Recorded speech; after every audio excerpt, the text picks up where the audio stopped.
Good evening, and welcome to the Connecticut Department of Transportation's Public Information Meeting for project number 0068-0217, the replacement of bridge number 02599, Route 101 over Alvia Chase Reservoir in Killingly.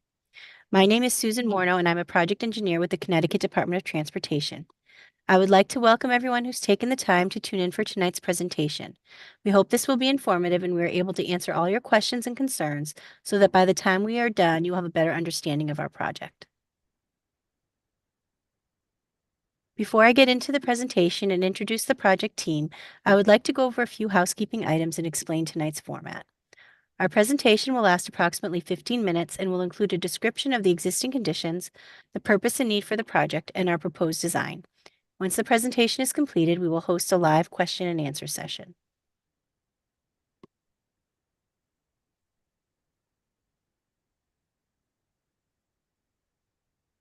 You will have three means of communicating with us during the live Q&A session.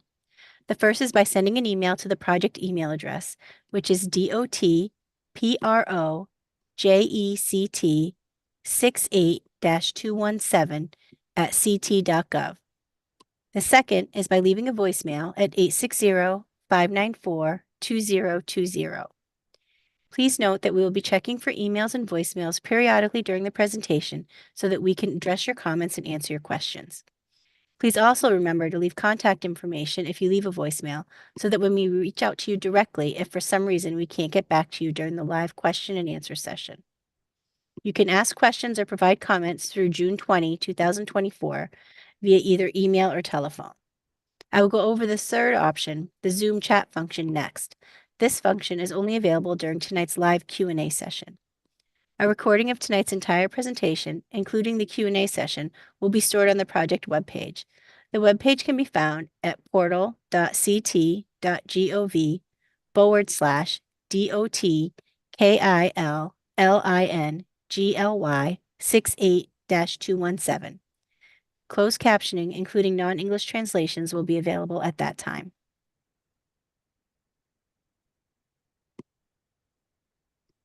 To ask a question or make a comment using the Zoom Q&A feature, click on the Q&A tool at the bottom of the Zoom webinar window. This will bring up the Zoom Q&A chat window. Type your question in the text box at the bottom. Once you have finished typing, you can hit send and the project team will then see your question. On the screen, you will see your question and any other questions that have already been answered. Please note that even though you won't see them yet, the project team may have other questions to respond to and will respond to all questions in the order they were received. I would now like to introduce the project team. With the Connecticut Department of Transportation, we have Bart Sweeney, Division Chief of Bridges. His photo is on the upper left of your screen. To the right of him is Derek Lassard, Principal Engineer of Consultant Bridge Design, Consultant Liaison Engineering Program. Next is Brianna Rataco, Supervising Engineer in the CLE program. My photo is on the lower left of the slide. I am a project engineer with the CLE program. The last slide on the lower right is Matt Janikopoulos from the Office of Rights Away. He is a property agent with the department, and you will hear from Matt later this evening. BL Companies is a consultant liaison engineer on this project and will work with the Connecticut Department of Transportation to provide project oversight throughout the design and construction of the project. The photo on the upper left is Jennifer Usher. Jennifer is the program manager for BL, and she will be the MC for the Q&A portion of tonight's presentation. Dave Chichia is the principal engineer from BL, and his photo is on the upper right. Dave will be available to answer questions during the Q&A session. Taylor Black is the lower photo. She is the liaison engineer from BL Companies, and Taylor will follow me and go into more detail about the project. McFarland Johnson is the design consultant on this project. The first photo on the left is Gene McCarthy. He is the senior project manager for McFarland Johnson. Dave Cull is the lead bridge engineer, and he is to the right of Gene. You'll be hearing from Dave later this evening as he discusses the proposed replacement of bridge number 02599.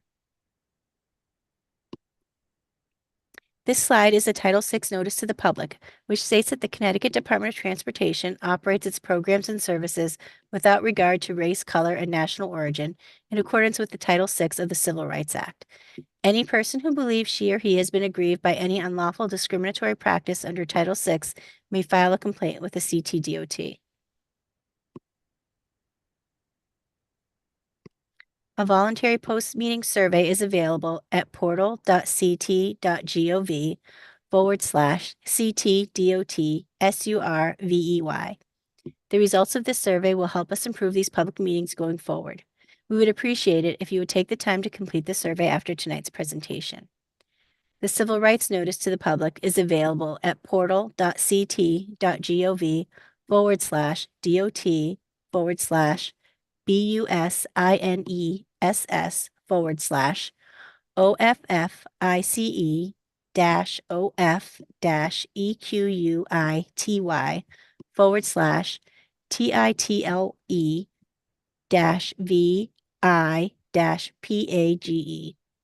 The links to both the civil rights flyer and the survey are also located on the previously mentioned project webpage.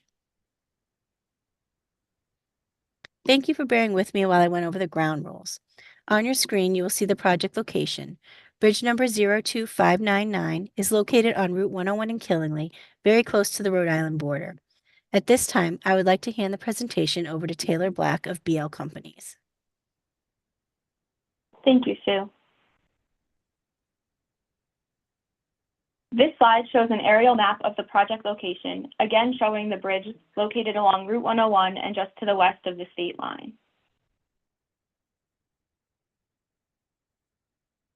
The existing structure was constructed in 1935 and supports Route 101, also known as Hartford Pike, over the Alvia Chase Reservoir in the town of Killingly. The existing structure is shown in this photo and is a single-span, reinforced concrete slab supported by reinforced concrete abutments and wing walls. The average daily traffic, or ADT, along Route 101 is approximately 5,300 vehicles. This is based on the department's 2022 traffic counts from the CTDOT traffic monitoring station. This slide shows additional photos of the existing structure. On the left is the existing structure looking from the south. In this photo, you can also see the telecommunication conduits that are supported by the structure. On the right is the east approach of the bridge along Route 101.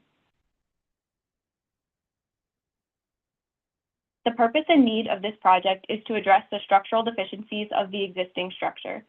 Based on the latest inspection report, the existing structure shows cracks with efflorescence, rust and leakage stains, and spalls with exposed rebar. The left photo shows the exposed rebar and rust and leakage stains in the reinforced concrete slab. The middle photo shows cracking and spalls in the reinforced concrete slab, and the right photo shows a band of abrasion along the existing abutment. Now I will turn it over to Dave Cull from McFarland Johnson to review the proposed bridge replacement. Thanks, Taylor. If you move on to the next slide here, we have a general picture here that gives an idea of the proposed structure, what we're going to be doing. Some of the main points of emphasis here that we wanted to make are we're going to be using a culvert type structure, which is a little bit different than a bridge. Some of the defining features of a culvert are, you'll notice with all the black dots there, they're built in different sections, which we'll talk about in a little bit. They're built ahead of time and they can be shipped out to site and then connected together. Some of the other distinguishing features of the culvert are it does have a bottom where a bridge usually doesn't have a bottom. So we're going to be putting this underneath the waterway and putting some natural channel material within the culvert. Also, too, a culvert can be buried. So normally for a bridge, you're driving on the concrete. For culverts, we can put them underneath ground, which we're showing here with some roadway sub-base material that sits underneath the proposed roadway. So if we move on to the next slide. So what we're planning on doing for this proposed structure, we've gone through a preliminary scoping analysis and we've done hydraulic studies and some other studies for this. And we're going to be putting in a culvert structure that's approximately the same size of the existing bridge that's out there now. We're also going to be putting the culvert in the same location of the existing bridge. One of the goals of this project that was identified pretty early on, and we're going to maintain through the final design process, is minimizing the impacts both to the environment and to the public whole way through construction. So building a culvert in an existing location, reconfiguring the wing location or the wing wall locations that are shown there, and minimizing the roadway impacts that are shown in the dark gray and the yellow. We think that's really going to help us expedite this project and minimize the impacts to everyone involved. Utilities that we are showing, those will be maintained during construction. They will have to be temporarily relocated, and the existing fire supply standpipe system that will be temporarily relocated, but will be maintained after construction. Move on to the next slide. Here we're just showing a general elevation view of what our proposed structure is going to look like. Like I said, it is a somewhat buried structure with some fill underneath. We're going to maintain two 12-foot lanes, one in each direction. We're also going to be having shoulder widths of approximately 4 foot 3 inches. We are going to be putting a concrete parapet out there, shown in the dark orangish brown, adjacent to the roadway. Utilities that you see out there on the bridge, they'll be relocated onto the proposed structure pretty much in the same location as they are on the existing. Let me move on to the next slide. And this is just a section view when you're out there on your kayak taking a look at what the structure looks like. Somewhat similar to the existing structure now, pretty much the same waterway opening. The wing walls will be at a 90-degree angle instead of a 45-degree angle. And you'll also see that proposed parapet that's in that darker brownish color. That'll be when you're driving over top of the structure. That'll be built into the structure to protect motorists who are driving across it. Move on to the next slide. So how are we going to maintain traffic and build this structure? You can see a proposed detour that we've identified and we're going to be advancing. It's going to be approximately 20 miles. One of the goals of this project, like I mentioned earlier, is to minimize the impacts of both the environment and to the public. And so we're hoping to do an approximate duration of closure of about 2 weeks. Like I said, one of the advantages of these culverts are we can build them ahead of time and then ship them out to site and kind of connect them together like a Lego set. So it really is an advantageous method of construction that we can use to expedite construction and really minimize the impacts to traffic. The detour route here, detour route, as we're showing here, we're just showing the main detour route. This will be very well signed and lots of advance notice we'll be giving. We're just not showing the individual signs that are located, but that'll be a goal of this project as well. We move on to the next slide. Some of the utilities, permitting, and right-of-way. We are going to be maintaining service for the utilities. They will have to be temporarily relocated during construction. We are very cognizant that this structure passes over reservoir, so we are going to be going through a pretty extensive permitting process to make sure we're following all the required and environmental permits that are needed for a structure of this type at this type of location.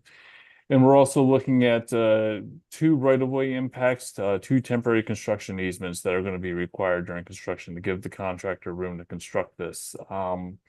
Speaking more about that, Matt's going to be taking over from me here and talk a little bit about the right-of-way process. Yeah, thank you. I'm Matt Giannakopoulos. I'm a project coordinator, Department's Division of Rights-of-Way. It's our office's responsibility to acquire the property rights that are needed for transportation projects. And as we just touched on, the proposed design probably will require the acquisition of some construction easements from the properties, the reservoir properties directly adjacent to the bridge. So I'm here tonight just to give a brief rundown of our acquisition process. Any construction easements or any other property rights that are going to be required for this project will be acquired in accordance with Connecticut General Statutes sections 13A-73 and 13A-98E. And whenever there is federal money used in any phase of a project, the department must adhere to the Uniform Relocation Assistance and Real Property Acquisition Policies Act of 1970. Once the design has progressed to the point where we know the limits of any construction easements or any other property rights that we need, and we're ready to begin the acquisition process, each property owner will receive a letter of intent from our office along with a property map. You see an example on the screen that depicts the exact rights to be acquired. At that point, we determine the fair market value of those rights, and we use that to establish an offer of just compensation. That offer gets sent out to the property owner in writing, and then we have a negotiator from our office who's available to meet with the property owner and explain in more detail the project, the impacts to that particular property and explain how the department came up with that offer. The property owner would have a reasonable time to consider the offer and enter into negotiations. And once an agreement is reached, the DOT prepares all the necessary paperwork to transfer those property rights, and they're going to file a deed and the property map on the town land records. However, if negotiations reach an impasse, in order to allow the project to move forward, the department may acquire the rights it needs through its power of eminent domain. What happens in that event is the department files a notice in the local superior court, along with a monetary deposit in the amount of the department's offer. And the property owner would have 6 months from that date to file an appeal if they thought that the department's offer was inadequate. Now, whether or not the owner chooses to use their right to appeal, they can apply to the court to withdraw that deposit at any time. So I know a lot of times people hear eminent domain, they think it means the state can just take a whole property for $1 and things like that. But no, the property owners would be entitled to at least that original offer of just compensation, and the department would only take title to the rights it needs to allow the project to move forward. No matter how the rights are acquired, any temporary easements get extinguished once construction is completed. DOT files an affidavit on the land records, and all rights revert back to the original owner. So thank you for allowing me to do that brief tangent there. I'll be here to answer any questions. In the meantime, hand it back to Susan to conclude with the presentation. Thank you, Matt. This next slide shows our estimated project costs and schedule. Please note these are preliminary and subject to change. At this time, we are anticipating construction to begin in the spring of 2027 and be complete in the fall of that same year. We are currently estimating a construction cost of approximately $3.7 million, which will be paid for with 80% federal and 20% state funds. No funding will be required from the town of Killingly. This concludes the formal presentation portion of tonight's event. At this point, I will turn things over to Jennifer Usher of BL Companies, who will be the MC for the question and answer portion of tonight's presentation. Good evening, everyone. As Sue mentioned, my name is Jennifer Usher, and I am with BL Companies. I will also be serving as your MC for tonight's presentation. I would like to just take a moment to thank everyone for taking time to attend tonight's presentation. Really, the purpose of this meeting is to engage the public, as well as provide you with an opportunity to ask questions, relay any concerns you may have, and whatnot. So that being said, you can see up on your screen, I'm just going to remind you that there are 3 different ways that you can contact us. So the first, again, is by email, and you can send an email to the email address you see up there, which is dotproject68-217@ct.gov. The second is by phone. You can leave a voicemail at 860-594-2020. I would ask that if you can just include the project number, which is 68-217 in your voicemail, that will ensure it gets to the correct person. Lastly, as Sue mentioned earlier, if you have joined us through Zoom, you can use the Q&A chat function that you probably see towards the bottom right of your screen and send a question or comment there. Please note that that question or comment will be sent to the project team. We will answer all questions that you have, but you won't see it actually pop up until it's been answered by a member of the project team. And just as a reminder, this is only available for tonight's session. You do still have the opportunity to contact the project team using the voicemail option or the email option following tonight's session. For those of you that are joined us, and it looks like we do have a few through the YouTube Live, the chat function isn't available for you, so you will need to use the phone or email should you have a question or comment you'd like to share. And with that, I think we will turn it over and hopefully start our Q&A session.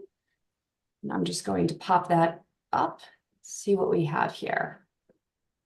Give everyone a few minutes just to see if anyone has any questions or comments regarding this project. And if no one does, I will move on to some frequently asked questions that hopefully would answer some people's questions that may not be able to send us an email kind of quickly or a voicemail. We'll see what we have. All right. Let's see, while we're waiting for some questions, I am going to move to one of those facts. And let's see, I think I'm going to ask maybe someone from McFarland Johnson and I can help out here. Just, I know a lot of residents and business owners that are nearby project sites often ask to, where's the contractor going to place their equipment? And one of the, I'll say, pros to this particular project is that we are going to be employing the accelerated bridge construction techniques, so that the contractor will actually have use of the roadway to place a lot of his equipment. And I don't know, Dave or Jean, is there anything else you want to add to that as far as what kind of equipment may be used, and do they have adequate room? Yeah, I can take that. The equipment is basically going to be placed in the existing roadway. The roadway will be closed so it can be used as a construction platform, and they'll be basing all of their equipment in the roadway. We'll go, as part of our design process, we do go through a constructability review and come up with a feasible means, methods of construction using readily available equipment.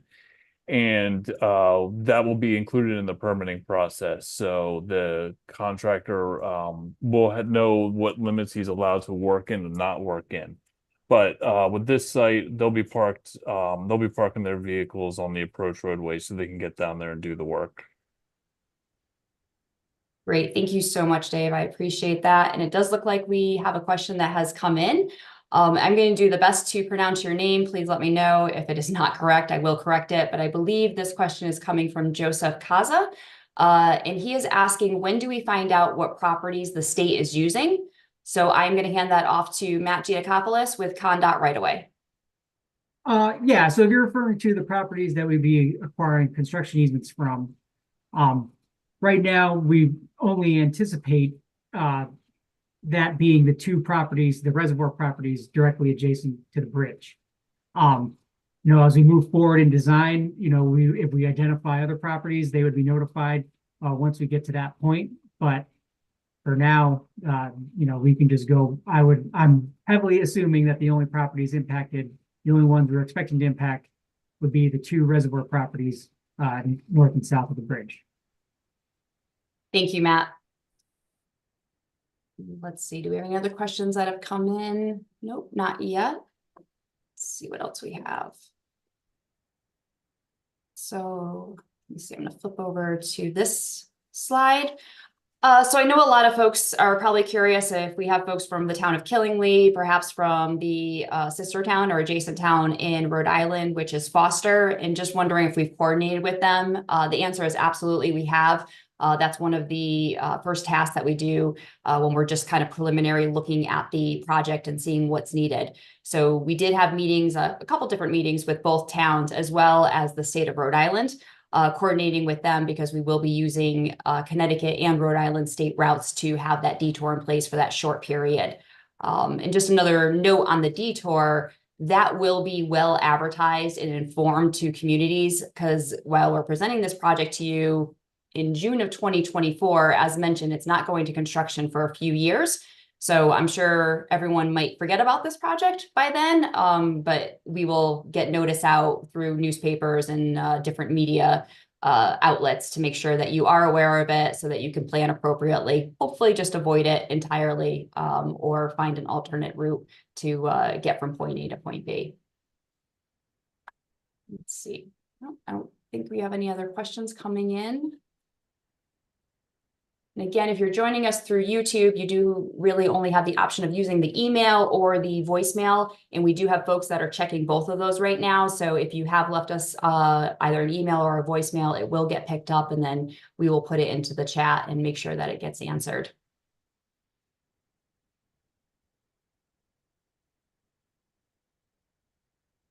So we do have some general, just ConnDOT frequently asked questions that come through, and I have a couple here. A lot of people want to know is, how do they get a new or an updated, signal, or maybe they want a stop sign or a yield sign because they know that an area is a little bit, attracts speeders, let's say.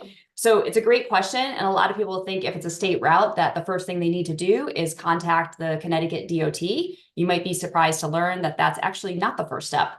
Every community and every town has a local traffic authority. And so the first step is to contact them, let them know. about, you know, any issues that you might be seeing. And of course, if it is a state route, they would certainly relay that over to the Connecticut DOT for more, you know, discussion and further investigation. So if you are looking for something like that, certainly just contact your local town hall and they will direct you to the local traffic authority. And it looks like we've got a couple more questions coming in, so I'm going to move over to there. So this question again is from Joseph Kaza, and he is saying, I understand that the road will be closed for approximately 2 weeks, but how long do we anticipate the road being down to 1 lane only? That's a great question. Let's see, who can I hand that off to? Probably someone with the designer? Great, Gene McCarthy, thank you. Yes, hello. It's a very good question. Right now, again, as stated, we're looking at a 2-week full closure. And the intent is that that would really be the only impact to traffic, but that's still preliminary. So there is a potential that we might want to have alternating traffic, but that would only be for a period of time during the day, usually off peak, just because if the contractor needs to get access at some point in time. But the intent at this point is to try to really minimize that and really restrict the lane restrictions to that 2-week closure. Thank you, Gene. And I'll just add a little bit to that as well, because we did actually look at doing alternating one way. That was an option that was pretty thoroughly investigated and discussed with both towns, as well as RIDOT and of course folks within Connecticut DOT. And it really would have made the whole project last a full construction season. And we didn't really think anyone would want to deal with the alternating one way for that long period of time. You know, you may have been looking at 4 months, maybe more. So really putting in the 2-week detour allows it to remain 2 lanes for a much longer period of time, just not having access for that small 2-week period. All right, it looks like we got another question coming in, and this is from John Coker. And he is asking or saying, I am at 1551 Hartford Pike, and he's looking to know how his property will be affected. And actually, Matt is going to take that from Connecticut DOT right away. Thank you, Matt. Yeah, I can at least touch on that first. So we do not anticipate there being any impact on your actual property as a result of this project. There will be construction easement. There will be construction activity in the area, so you might be affected that way. But as far as, using your property or having to acquire any property rights from you, we do not anticipate that at all. Thank you, Matt. And that's another reason that we, again, kind of opted to do the ABC construction. Just there's not a lot of land out there and not a lot of room for the contractor to work. So this worked out really well because we do give him that full roadway to do what he needs to do, which limits the amount of impacts we're going to have, which, as Matt already alluded to, we're really only looking at impacts to the north and the south, which is really the reservoir itself, which is 2 separate properties, but owned by the same property owner. So we will be working with that property owner of the reservoir, but nothing outside of that is anticipated for any impacts. All right. And it looks like one of the project team members or a couple of the project team members did look up where that property resides. And I'm just taking a look at that now. Yeah, so it's pretty far off, I think, where from our bridge. Is that correct? If someone from the department could just confirm that. Oh, actually, sorry, I'm seeing a second image here. Okay, so it looks like your property is just located, I'll say, to the southwest of the bridge. So yes, so again, agree with Matt, though. There shouldn't be any impacts to your property. It's really going to be on the, I'll say, causeway itself that we have over there. Okay. All right. Give everyone just a couple more minutes, see if anyone else has any questions or comments. And how we do that. So it looks like that, oh, nope, that's another question, just a comment coming in. Oh, perfect. Thank you. Appreciate that response, John. Just making sure our question or his question got answered. So we do have another kind of fact here is everyone's probably pretty much aware of the Merritt and Wilbur Cross Parkways. And I think we often get asked, well, what's allowed on there? Essentially, non-commercial vehicles and passenger vehicles are what's allowed. So no commercial trucks. Essentially, the bridges that go over it just aren't made to accommodate those. So it keeps the historic nature intact by limiting the actual vehicles that are allowed on there to passenger and non-commercial. If you are looking for more information about the historic nature or facts about that, you can visit the Connecticut Parkways page on CTDOT's website. Let's see, give again just a couple more minutes here. While we're waiting, I am just going to make one plug for CT Transit. So hopefully everyone that's joined us is aware that we have a very robust plan that is moving forward and getting bigger by the day, known as CT Transit, as well as CT Fast Track, which is a whole busway system.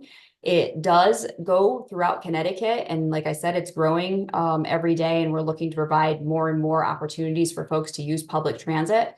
So if you're interested in learning anything about that, you can visit the website www.cttransit.com. You will learn more information there. Let's see, it doesn't look like we have any voicemails or emails coming in, although I do see we do have a couple viewers on YouTube. All right. Give everyone just another few minutes, and I'm just going to, let's see, flip back to our slide here.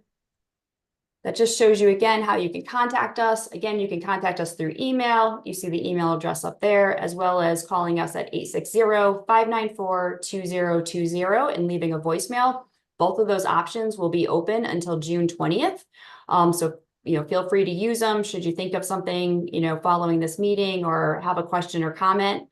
And then tonight, you certainly can use the Zoom Q&A, which seems to be the favored option, which I can appreciate. Just give everyone, I just want to make sure we're giving everyone adequate time to ask questions or put in any comments they had. And of course, if you do have a couple minutes and you can take our brief survey, it is very brief. It probably takes about 2 minutes. And I did put it in the chat that you probably should see, not the Q&A, but the actual meeting chat there. If you could go to that and have just a couple minutes to spare, we would appreciate it. It really does help us kind of cater these presentations to what you're looking for. Hopefully you've enjoyed the virtual venue of this, making it easier since you can do it from home. But by all means, just let us know what else we can provide, and any other information you'd like to see. We'll certainly take it into account as we do additional presentations. All right, doesn't look like we have any more questions coming in. And let's see. All right. So I think we're basically gonna wrap it up. I don't see any more questions coming in. We good? All right. Well, thank you again for your time. We really do appreciate it. I know there's probably a lot you guys have going on and may have funner ways to spend your Thursday nights. But again, thank you so much for joining us. We really do appreciate your questions, your time, and your comments. And again, hopefully we'll be able to answer those questions during this session. Again, if you have additional questions following this, please reach out to us anytime between now and June 20th. And I did mention that survey. It is at portal.ct.gov/CTDOT-survey.com. So, oh, I'm sorry, leave off the .com, just the DOT survey. So with that, we will close tonight's presentation. Again, thank you for joining us. Take care.